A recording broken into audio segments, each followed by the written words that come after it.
বুঝতে পারছেন? মানে আল্লাহ পাকের দৃষ্টিতে দুনিয়াতে মানুষ হয় দুই দল।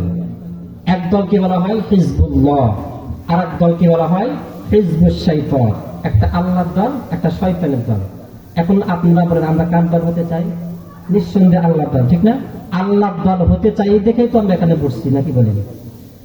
প্রিয় উপস্থিতি, যেমনটি আল্লাহ দৃষ্টিতে পৃথিবীতে মানুষ দুইটা দল হয়, হিজবুল্লাহ হিজবুশ শাইতান, সেম কিয়ামতের মাঠেও, হাসরের মাঠেও আল্লাহ তাআলার নিকটে সারা দুনিয়ার মানুষ আল্লাহর নিকটে হাসরের মাঠে হবে তিন দল। কয় দল? তিন দল।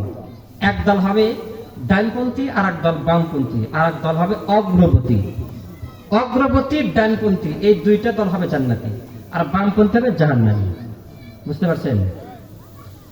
স্থিতি যারা অগ্রবর্তী ডানপন্থী, অগ্রবর্তী জান্নাতে যাবে বিন হিসাবে, আল্লাহ তাআলা বিন হিসাবে জান্নাত দান করবে। ডানপন্থী হিসাব নেওয়ার পরে আল্লাহ চাইলে শাস্তি দিয়ে জান্নাত দিতে পারেন, চাইলেও শাস্তি না দিয়া দয়া করে জান্নাত দিতে পারেন। বামপন্থী এদেরকে হিসাব নেওয়ার পর আল্লাহ তাআলা জাহান্নামে দিবেন। স্থিতি তো অগ্রবর্তী ডানপন্থী এই দুইটা দল জান্নাতে যাবে, আর বামপন্থী জাহান্নামে যাবে। তো